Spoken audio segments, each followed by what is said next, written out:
एक सेठ बस से उतरे। उनके पास कुछ सामान था। आसपास नजर दौड़ाई तो उन्हें एक मजदूर दिखाई दिया।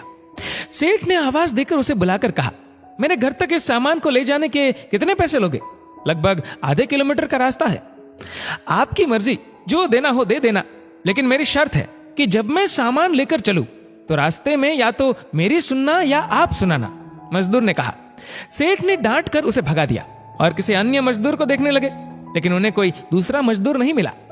मजबूरी में सेठ ने उसी मजदूर को बुलाया। मजदूर दौड़ कर आया और बोला, मेरी शर्त आपको मंजूर है? सेठ ने स्वार्थ के कारण हाँ कर दी। सेठ का मकान लगभग 400 मीटर की दूरी पर था। मजदूर सामान उठाकर सेठ के साथ चल दिया और बोला, सेठ जी, आप कुछ सुनाओगे या मैं सुनाऊं? सेठ ने कह दिया कि तू ही सुना। मजदूर ने खुश होकर कहा, जो कुछ मैं बोलूं उसे ध्यान से सुनना। ये कहते हुए मजदूर पूरे रास्ते बोलता गया और दोनों मकान तक पहुंच गए। मजदूर ने बरामदे में सामान रख दिया। सेठ ने जो पैसे दिए ले लिए और सेठ से बोला, सेठ जी, मेरी बात आपने ध्यान से सुनी या नहीं?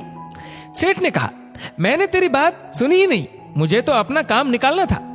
मजदूर बोला, सेठ जी, आपने जीवन की बहुत बड़ी गलती कर दी। कल ठीक 7 बजे आपकी मौत होने वाली है। सेठ को गुस्सा आया और बोले, तेरी बकवास बहुत सुन ली, जा रहा है या तेरी पिटाई करूं?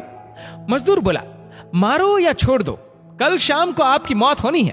अब भी मेरी बात ध्यान से सुन लो। अब सेठ थोड़ा गंभीर हुआ और बोला, सभी को मरना है। अगर मेरी मौत कल शाम होनी है तो होगी, इसमें मैं क्या कर सकता हूं? मजदूर बोला, तभी तो कह रहा हूं कि अब भी मेरी बात ध्यान से सुन लो। सेठ बोला, सुना, ध्यान देकर सुनूंगा। मरने के बाद आप ऊपर जाओगे तो आपसे यह पूछा जाएगा कि हे मनुष्य, पहले पाप का फल भोगेगा या पुण्य का? क्योंकि मनुष्य अपने जीवन में पाप पुण्य दोनों ही करता है। तो आप कह देना कि पाप का फल भुगतने को तैयार हूं, लेकिन पुण्य का फल आंखों से देखना चाहता हूं। मजदूर चला गया। दूसरे दिन ठीक 7 बजे सेठ की मौत हो गई। सेठ ऊपर पहुंचा तो यमराज ने मजदूर द्वारा बताया गया प्रश्न कर दिया कि पहले पाप का फल भोगना चाहता है कि पुण्य का? सेठ ने कहा, पाप का फल भुगतने को तैयार हूं, लेकिन पुण्य का फल आंखों से देखना चाहता हूं। यमराज बोले, हमारे यहां ऐसी कोई व्यवस्था नहीं है, यहां तो दोनों के फल भुगतवाए जाते हैं। सेठ ने कहा कि फिर मुझसे पूछा क्यों? और पूछा है तो उसे पूरा करो।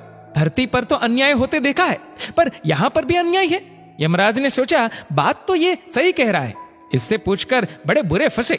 मेरे पास कोई ऐसी शक्ति ही नहीं है जिससे इस जीव की इच्छा पूरी हो जाए। विवश होकर यमराज उस सेठ को ब्रह्मा जी के पास ले गए और पूरी बात बता दी। ब्रह्मा जी ने अपनी पोथी निकालकर सारे पन्ने पलट डाले, लेकिन उनको कानून की कोई ऐसी धारा या उपधारा नहीं मिली जिससे जीव की इच्छा पूरी हो सके।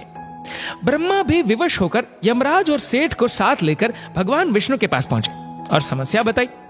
भगवान ने यमराज और ब्रह्मा जी से कहा, जाइए अपना अपना काम देखिए। दोनों चले गए।